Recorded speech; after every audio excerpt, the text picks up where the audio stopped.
વાર્તાઓ જે નિર્દોષ મનોરંજનનું કામ કરતી, પણ અફસોસ અત્યારે આવી વાર્તાઓ આપણે ભૂલતા જઈએ છીએ. આજે આપણે આવી એક સરસ મજાની વાર્તા સાંભળવાના છીએ, જેને કદાચ તમે ક્યારેય નહીં સાંભળી હોય. એક હતા રાજા. આ રાજાને 7 કુંવર, 7 કુંવર ધનુર્વિદ્યામાં પારંગત. 7 કુંવરો હવે ઉંમરલાયક થઈ ગયેલા, પરણવા લાયક થઈ ગયેલા, પરંતુ હજુ બધા જ કુંવારા હતા. રાજાને થયું કે કુંવરો તો હવે ઉંમરલાયક થઈ ગયા, માટે લાવો એમને માટે કન્યા શોધીએ, એમને પરણાવી દઈએ, જેથી મારી જવાબદારીમાંથી હું છૂટો થઈ જાઉં. આ વિચારે એક દિવસ રાજાએ 7 કુમારોને પોતાની પાસે બોલાવ્યા અને પોતાના મનની વાત કરી અને કીધું કે જો બેટા, તમે બધા નિશાનબાજીમાં તો નિપુણ ગણાવ છો, એટલે તમારે શું કરવાનું? આપણા નગરમાં ઘણા અમીર ઉમરાવના નિવાસ છે અને એમને ત્યાં પરણવા લાયક અને ઉંમર લાયક કુંવારી કન્યાઓ છે. તમારે પોતપોતાનું ધનુષ ધારણ કરવાનું, પછી એ ધનુષ ખેંચી એક તીર તમારી ઈચ્છામાં તમારે મારવાનું. જેના ઘર ઉપર તમારું તીર પડશે એ ઘરની કન્યા સાથે તમારું લગ્ન કરાવવામાં આવશે. 7 રાજકુમારો આ બાબતમાં સંમત થયા અને આ વાત જે દિવસે નક્કી કરેલી એ દિવસે વહેલી સવારમાં વિશાળ રાજમહેલની ઊંચી ખુલ્લી અગાશીમાં પોતપોતાના ધનુષ્યની સાથે ઊભા રહી ગયા. એક પછી એક રાજકુમારે પોતાના ધનુષ્યમાંથી તીર છોડ્યું.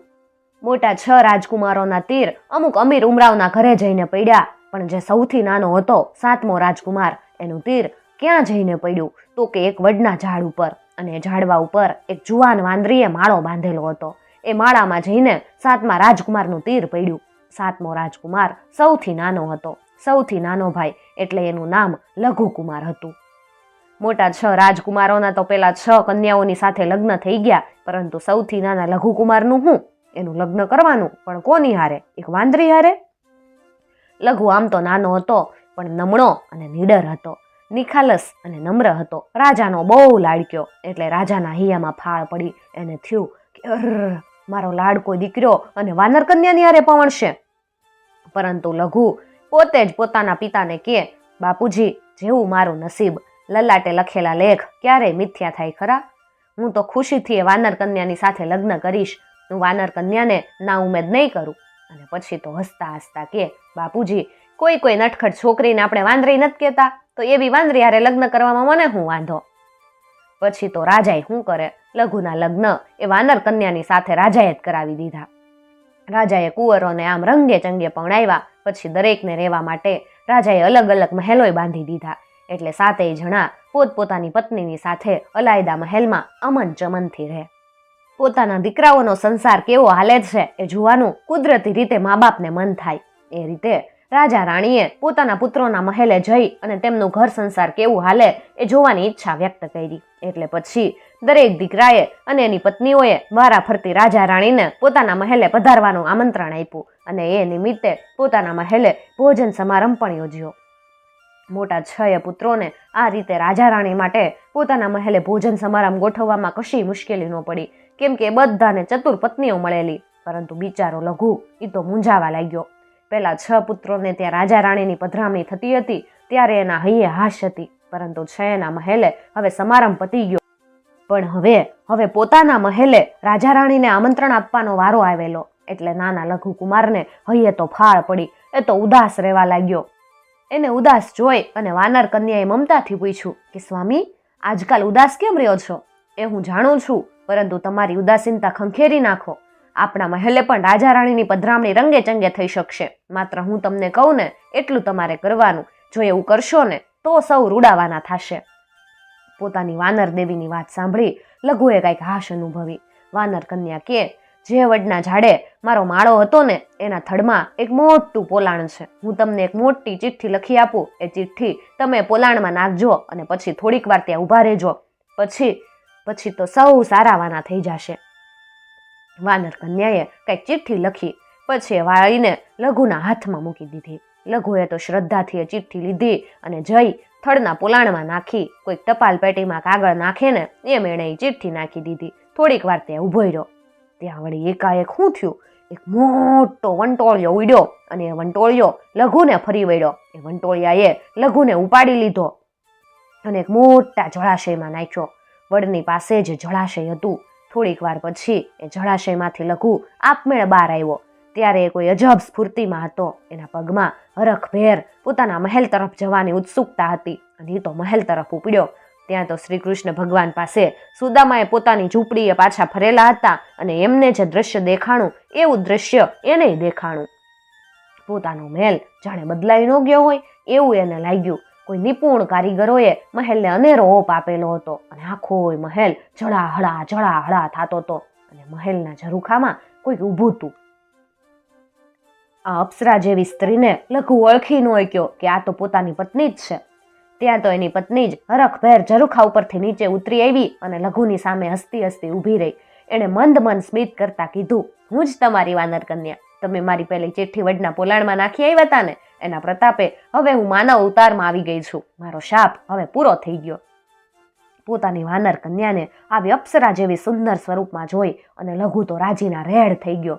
જોકે હજુ પણ વાનર કન્યાના નામે જ એ પોતાની પત્નીને લાડમાં બોલાવતો. વાનર કન્યાએ તો પછી રાજા રાણીની પધરામણી માટે બધી તૈયારી કરવા માંડી. ભોજનમાં 32 ભોજન ને 33 શાક પોતાની જાત દેખરેખ નીચે બનાવરાવ્યા.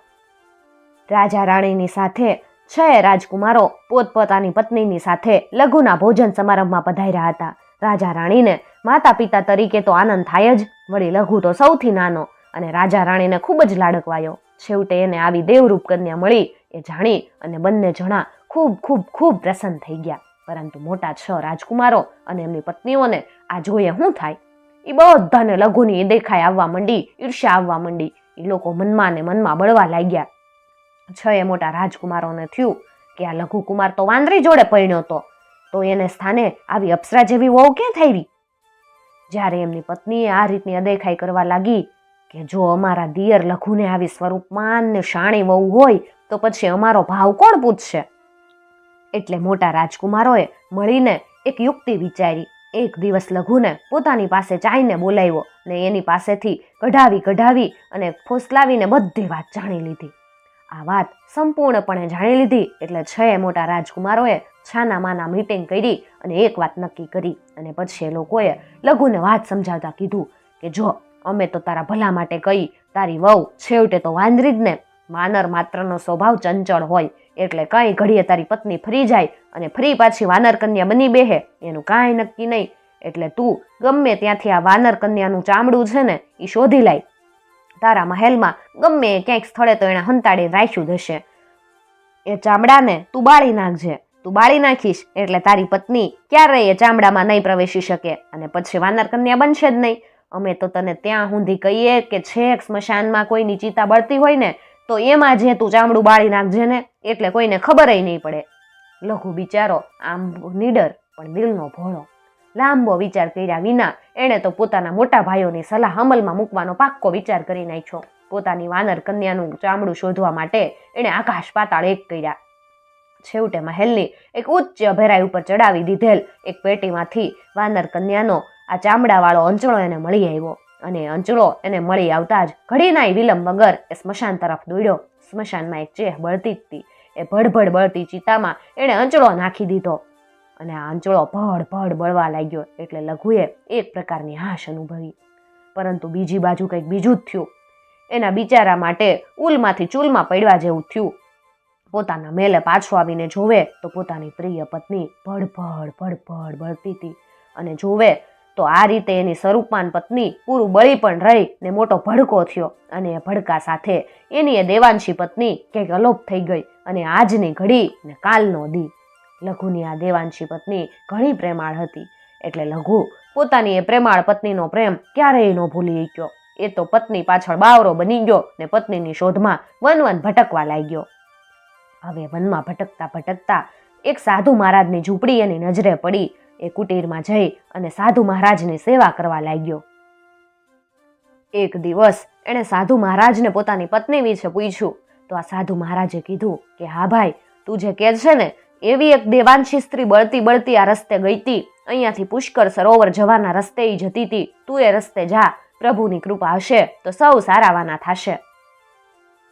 એ સાધુ મહારાજની વિદાય લઈ લઘુ પુષ્કર સરોવરના માર્ગે આગળ વધ્યો. એટલામાં કોઈ મહાન તપસ્વી મુનિનો આશ્રમ એની નજરે પડ્યો. એ મુનિ ભારે તપસ્વી હતા ને એ વિસ્તારમાં એ તપસ્વી મૂર્તિ તરીકે જ ઓળખાતા.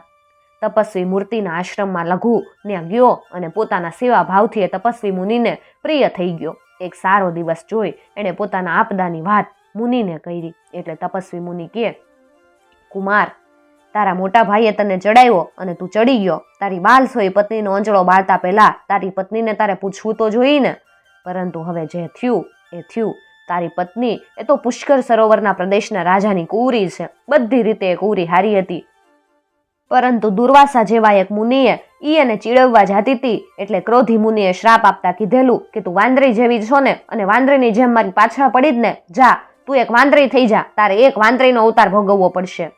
પરંતુ પુષ્કર રાજની રાણીએ પોતાની એ કુંવરીના શાપનું નિવારણ કરવા એ ક્રોધી મુનિને બહુ કાકલુદી કરી. એ પછી ક્રોધી મુનિએ એ બાલિશ કુંવરીની દયા આવી અને એમણે પોતાના શાપના નિવારણની વાત એકલા તપસ્વી મુનિને કરી હતી. તપસ્વી મુનિએ કીધું, જો લઘુ, હું તને એક ખાસ મલમ આપું છું. એ મલમનો એક આખો ડબ્બો ભરીને આપું છું. તું પુષ્કર રાજના મહેલે જાઈશ એટલે તારી એ પ્રિય પત્નીના આખા શરીરે દાયજાના નિશાન હશે. આવી રીતે દાજવાને લીધે આખા શરીરે એને અગન અગન ઉઠતી હશે. પરંતુ આ મલમને તું જ્યાં લગાવીશ ત્યાં એના આખા શરીરે ઠંડક વળશે. માત્ર ઠંડક જ નહીં, પણ ચમત્કારિક મલમથી ચમત્કારિક પરિણામય આવશે. તારી અપ્સરા જેવી પત્ની પેલા જેવી જ પાછી થઈને ઊભી રહેશે. પોતાની પત્નીની આવી દુર્દશાની વાત સાંભળી પેલા તો લઘુ ખૂબ નિરાશ થયો. પરંતુ પછી તો એણે નિરાશા ખંખેરી નાખી અને તપસ્વી મુનિના આશીર્વાદ લઈ એ તો પુષ્કર રાજ્ય તરફ આગળ વધ્યો. માર માર કરતો એ રસ્તો રાજ્યના પાટનગરમાં આવી પહોંચ્યો. લઘુ કુમાર તે એક ધર્મશાળામાં રહી પોતાની પત્નીની ભાળ મેળવવા માંડ્યો. તપાસમાં ખબર પડી કે ખરેખર પોતાની પત્ની દાઝી ગઈ હતી અને વૈદરાજોના ઉપચાર છતાં એ સાજી નથી થઈ. એટલે પછી એણે વૈદિક જાણનાર કોઈ સાધુ બાવાનો સ્વાગ સર્જ્યો. દાઢી મૂછ વધાર્યા ને રાજમહેલમાં દાખલ થયો. પોતે એક ઊંચી કોટીનો વૈદક જાણનાર સાધુ છે એવી છાપ એણે રાજા ઉપર પાડી. પછી પોતાની પત્નીના ખંડમાં ગયો. પોતાની પત્નીની દુર્દશા જોઈ એને ઊંડું દુઃખ અનુભવ્યું. પરંતુ એ બધી વાત એણે મનમાં રાખી. પોતે સિસકારો હરખોય ન કાઢ્યો અને કાજુ કઠણ કરીને પોતાની પત્ની જ્યાં જ્યાં દાજી હતી ત્યાં ત્યાં પેલો મલમ કાળજીથી લગાડવા માંડ્યો. પુષ્કર રાજાની આ કુંવરીનું અસલ નામ વિનય કુમારી હતું. વિનયને આ મલમથી ખૂબ રાહત થઈ. એના ઘા જલ્દી જલ્દી રૂઝાવા લાગ્યા. આ સાધુ બાવાના સ્વાગમાં લઘુ દરરોજ વિનયને મલમ પટ્ટી લગાડવા આવવા લાગ્યો. હજુ મહિનોય પૂરો ન થયો ને વિનયના બધા ઘા રૂઝાઈ ગયા. ચામડી પણ સરસ આવી ગઈ, જાણે દાજી જ નહોતી. પોતાની વાલી વિનયનો આટલો સરસ ઉપચાર કરનાર સાધુ બાબા ઉપર પુષ્કર રાજ પુષ્કળ પ્રસન્ન થઈ ગયા. પ્રસન્ન મને કહેવા લાગ્યા, બાબા, આપનો મારા ઉપર અનહદ ઉપકાર થયો છે. તમે મારી એકની એક દીકરીને નવી જિંદગી બક્ષી. હું આપના ઉપર પ્રસન્ન છું. આપ મારી પાસે ઈચ્છામાં જે આવો એ માગી શકો. સાધુ બાબાના સ્વાંગમાં લઘુ હું બોલે માત્ર એટલું જ કીધું કે મહારાજ, આપની મારા પરની ભલી લાગણી એના માટે ખૂબ આભાર. આવતીકાલે હું આપની પાસે નમ્ર માંગણી વિચારીને મૂકીશ. અને એ પછી રાજા કે ભલે. એ દિવસે રાતના લઘુએ પોતાનો અસલ વેશ વિનય તરત એને ઓળખી ગઈ અને ને પછી પોતાના મહેલમાં એને પ્રેમપૂર્વક એણે આવકાર્યો. વિનયને પોતે નાહક જે દુઃખી કરી એ માટે એણે આ વાનર કન્યાની માફી માગી, સાચા દિલથી માફી માગી. વિનય તો હું બોલે, વળી પોતે જ સાધુ બાબાનો સ્વાગ સજીને મલમપટ્ટી કરી ગયો હતો. એ વાત પણ વિનયને કહી અને છેવટે ઉમેર્યું કે આવતીકાલે તારા બાપુજીને એટલે કે આ રાજાજીને હું ચીડવવાનો છું કે સાધુ બાબાના સ્વાગમાં હું તારી જ માંગણી કરવાનો છું. વિનય કે ભલે, તમે એવી ગમ્મત કરજો. લઘુએ કીધું, સરસ, પણ પછી હું સાચું કહી દઈશ એટલે સૌ સારું થાય. અને પછી થયું એવું જ. છેવટે સૌ રૂડાવાના થઈ ગયા ને બધાએ ખાધું પીધું ને મોજ કરી.